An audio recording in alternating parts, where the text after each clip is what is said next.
तो कैसे हैं आप सभी लोग। इस कहानी की शुरुआत में हम साइबेरिया की एक जेल को देखते हैं, जहां पर हम लोग जर्मन सोल्जर की एक टुकड़ी को कतार से खड़ा हुआ देखते हैं। वर्ल्ड वार 2 के खत्म होने के बाद बहुत से जर्मन सैनिकों को रूस ने कैदी बना लिया था और उन कैदियों को कोयले की खदानों में काम पर लगा दिया गया। साइबेरिया की जेल की सिक्योरिटी कुछ खास नहीं थी, लेकिन इसके बावजूद भी कोई भी कैदी इस जेल से भागने की हिम्मत नहीं करता था, क्योंकि इस जेल के चारों ओर सैकड़ों किलोमीटर तक सिर्फ बर्फ ही बर्फ थी और यहाँ से पहली इंसानी बस्ती लगभग 14,000 किलोमीटर दूर थी।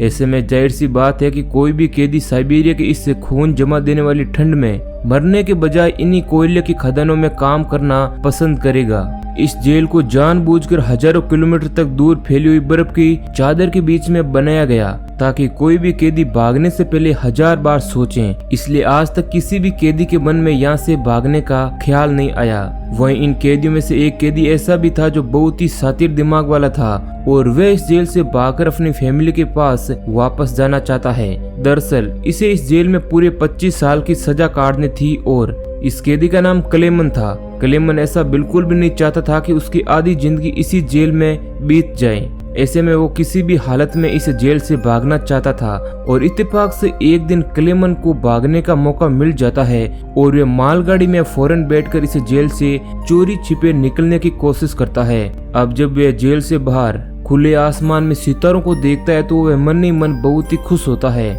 और उसे लगता है कि वह भागने में कामयाब हो चुका है। अभी वह कुछ ही दूर पहुंचा था कि तभी उस मालगाड़ी को रोक दिया जाता है और जब क्लेमन बाहर देखता है तो एक रशियन सोल्जर गन ताने उसके सामने खड़ा था। बदकिस्मती से क्लेमन को फिर से पकड़ा जाता है और उसे जेल से भागने के जुर्म में उसे एक सेल में बंद कर दिया गया। उस सेल में क्लेमन को पूरे 2 दिनों तक रखा गया और आखिरकार 2 दिन बाद उसे बाहर निकाला गया और जेल का वार्डन उसे कहता है कि तुम्हारे साथी बेसब्री से तुम्हारा इंतजार कर रहे हैं। अब जैसे ही क्लेमन जेल में वापस गया तो उसके साथी लाठी और डंडे लेकर उसका स्वागत करने के लिए तैयार थे। सभी कैदी क्लेमन पर बहुत ही गुस्सा थे, क्योंकि उसके भागने की वजह से उन सबको पिछले 2 दिनों से खाना नहीं मिला था।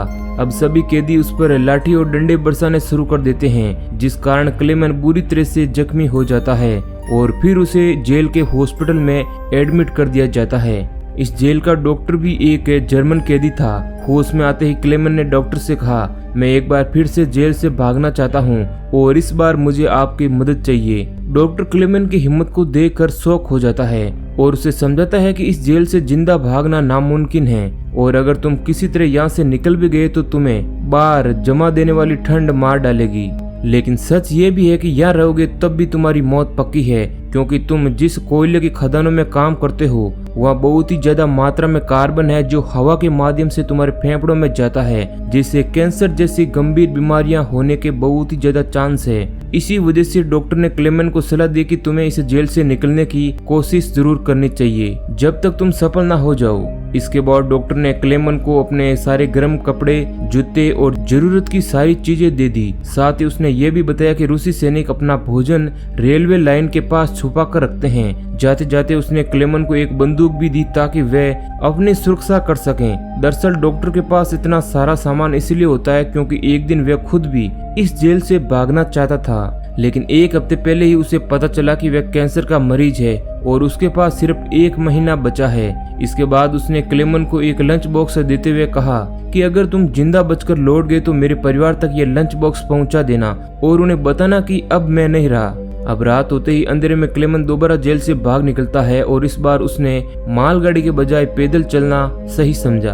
अब जब वार्डन को पता चलता है कि क्लेमन जेल से भाग चुका है तो वह तुरंत डॉक्टर के कमरे में उसे पूछने जाता है, लेकिन उसके आने से पहले ही डॉक्टर ने अपनी जान ले ली थी। अब इसके बाद वार्डन ने कई रशियन सिपाहियों को बुलाया और क्लेमन को जिंदा पकड़कर वापस लाने का ऑर्डर दिया। हालांकि कई दिनों की खोज पड़ताल के बाद भी उन लोगों को क्लेमन का कोई भी पता नहीं चला। अब जेल में सबको लगने लगा कि क्लेमन या तो मर चुका है या फिर बहुत दूर जा चुका है, लेकिन वार्डन हार नहीं मानता है क्योंकि उसे पता था कि क्लेमन बहुत ही स्ट्रॉन्ग है और वह इतनी आसानी से नहीं मर सकता है। इसलिए वार्डन ने सर्च ऑपरेशन जारी रखने का हुक्म दिया। अब दूसरी ओर हम क्लेमन को देखते हैं जो बर्फीले तूफान को पूरी पावर के साथ चीरता हुआ आगे बढ़ रहा था। उसे जेल से भागे हुए पूरे 9 दिन हो चुके हैं। कि तभी अचानक कुत्तों के भौंकने की आवाज उसके कानों में पड़ी। पलट के देखने पर उसने पाया कि एक स्लेज तेजी से उसकी ओर आ रही है। इससे पहले कि वह बचाव के लिए कुछ कर पाता, वह स्लेज उसके ऊपर से गुजर जाती है। अचानक से क्लेमेन की आंख खुलती है और उसे पता चलता है कि यह उसका केवल एक सपना था।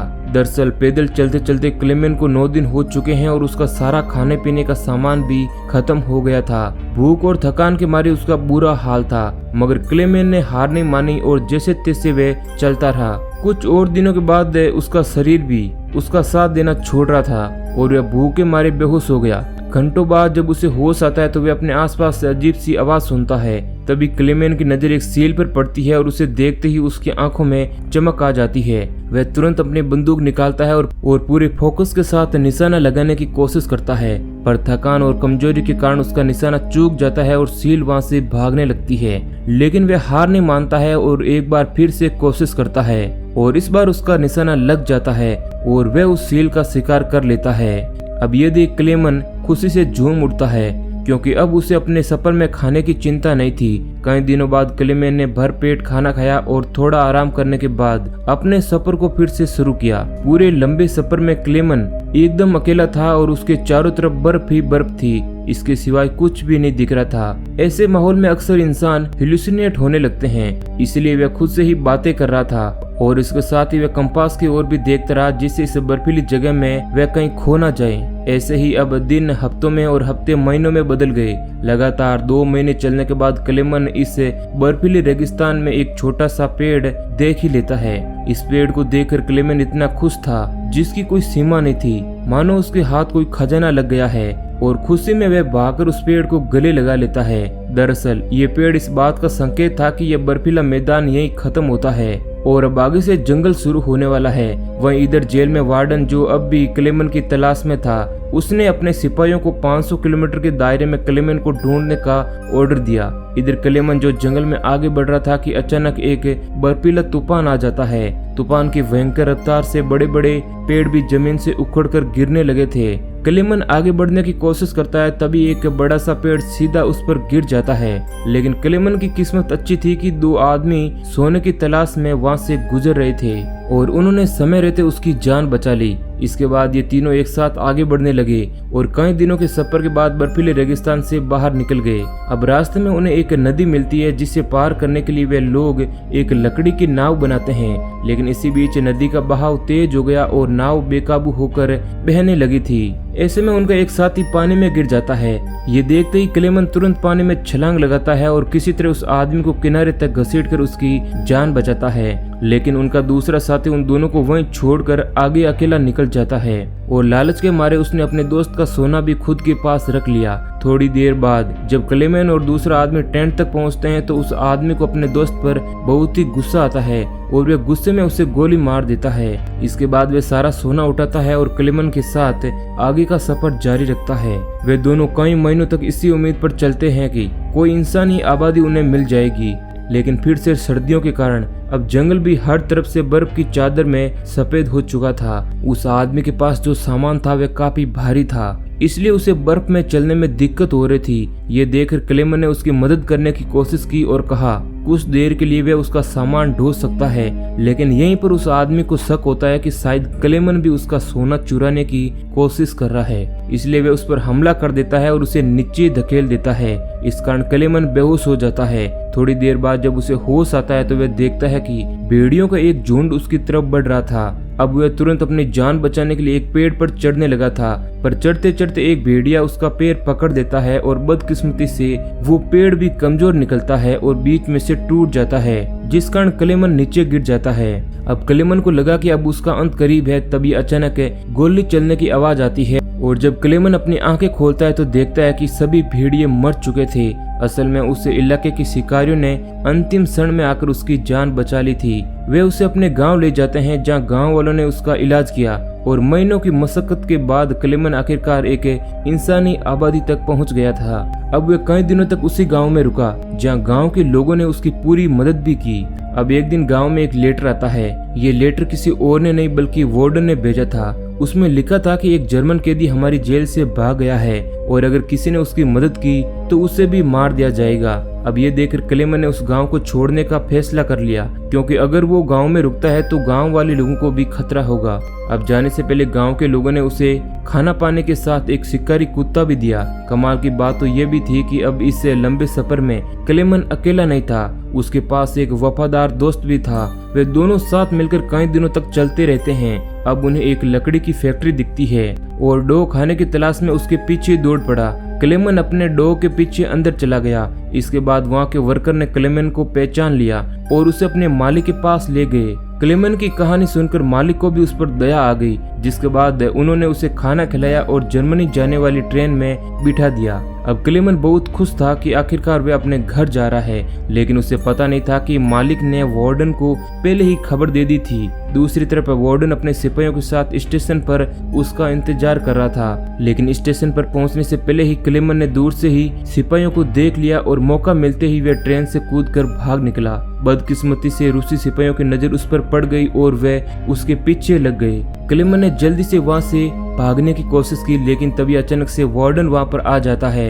ये देखकर उसका दिल एकदम से बैठ जाता है और अब वह हार मान चुका था। लेकिन इससे पहले कि वार्डन उसे गिरफ्तार करता, उसका डॉग उस पर हमला कर देता है और उसे काट लेता है। और इस तरह क्लेमन एक बार फिर से अपनी जान बचाकर वहां से भागने लगता है, लेकिन तभी उसे गोली चलने की आवाज आती है और जब वह पीछे मुड़कर देखता है तो वह अपने डॉग को मरा हुआ पाता है।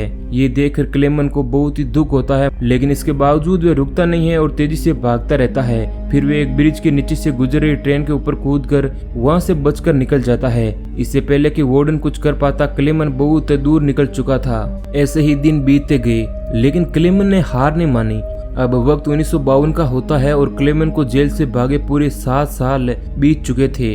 अब इस समय क्लेमन सेंट्रल एशिया में था और एक गांव के मेले में मौजूद था। उस मेले में खाने पीने की कई चीजें बिक्री होती है। वहीं खड़े खड़े क्लेमन को बहुत ही भूख लगी होती है, लेकिन उसकी खाली जेब उसे आगे बढ़ने को मजबूर कर देती है। तभी उसकी निगाहें मेले में मौजूद 2 लड़कियों पर पड़ी जो वहां पर पैन केक बेच रही थी। क्लेमन का दिल तो पैन केक खाने को कर रहा था, मगर उसकी जेब में एक भी सिक्का नहीं था, इसलिए वे उदास होकर वहां से आगे बढ़ जाता है। मगर जैसे ही वे जाने लगता है तो उनमें से एक लड़की को उस पर दया आ जाती है और वे एक पैन केक का टुकड़ा तोड़कर एक लड़के के माध्यम से क्लेमन को दे देती है। शुरू में तो क्लेमन थोड़ा हिचका, लेकिन फिर उसने पैन केक ले लिया और उसे खा लिया। उधर मेले में मौजूद एक शख्स ये सारा नजारा देख रहा था और इसके थोड़ी देर बाद जब क्लेमन चर्च पहुंचता है तो वह शख्स पीछे पीछे वहां पर आ जाता है। दरअसल ये आदमी भी पहले कभी जर्मन कैदी रह चुका था, इसलिए उसने क्लेमन की हालत को समझा और पुलिस को सौंपने के बजाय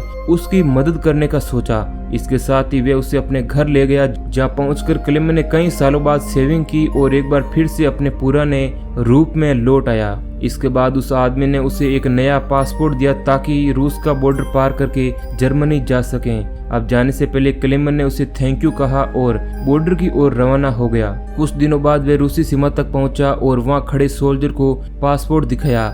यहाँ क्लेमन को डर था कि कहीं सैनिक उसे पहचान ना ले या फिर उसका नकली पासपोर्ट पकड़ा ना जाए, लेकिन खुशकिस्मती से अब सब कुछ ठीक रहता है और उसे सीमा पार करने की परमिशन मिल जाती है। अब ये देखकर क्लेमन की खुशी का ठिकाना नहीं रहता है और वह हंसते हंसते आगे बढ़ता है। और जैसे वे पुल के आधे रास्ते पर पहुंचता है तो अचानक एक तेज रोशनी उसकी आंखों पर पड़ती है और जब वह आंखें खोलता है तो सामने वार्डन खड़ा था। अब वे पीछे मुड़कर देखता है तो उसे पता चलता है कि वह अभी भी रूस में ही खड़ा है, यानी कि उसे अरेस्ट किया जा सकता था। अब क्लेमन पूरी तरह से फ्रीज हो चुका था क्योंकि उसे लगा कि उसकी सालों की मेहनत अब बेकार चली जाएगी, लेकिन अब जो होता है उसका क्लेमन को कोई भी आइडिया नहीं था। अब यहाँ पर हम देखते हैं कि वार्डन ने बिना कुछ कहे उसका रास्ता छोड़ दिया और क्लेमन को आगे जाने दिया। अब एकदम से क्लेमन को यकीन नहीं होता है, लेकिन जब उसे यकीन होता है तो वे अपने कांपते हुए कदमों से आगे बढ़ता है। दरअसल वार्डन उसके जज्बे और घर लौटने की लगन से बहुत ही ज्यादा इम्प्रेस हो जाता है, इसलिए वे उसे पकड़ने के बजाय वहां से जाने देता है। इसके बाद क्लेमन ने बॉर्डर पार किया और आखिरकार वह जर्मनी पहुंच जाता है, जहां पर वह अपने घर जाता है और सालों बाद अपनी वाइफ और बेटी को देखता है। उसकी बेटी दौड़कर उसे गले लगा लेती है। इतने सालों बाद अपने पति को सामने देख उसकी पत्नी की आंखें भर जाती है। और आखिरकार क्लेमन की हिम्मत और जुनून से वे अपनी फैमिली से दोबारा मिल पाया और वे सभी लोग एक दूसरे के गले मिलते हैं और इसी हैप्पी एंडिंग के साथ ये कहानी खत्म हो जाती है। तो दोस्तों, ये कहानी आपको अच्छी लगी है तो वीडियो को लाइक करें और ऐसे ही इंटरेस्टिंग वीडियो पाने के लिए चैनल को सब्सक्राइब करें। बाकी मैं मिलूंगा आपसे जल्दी नई कहानी के साथ। धन्यवाद।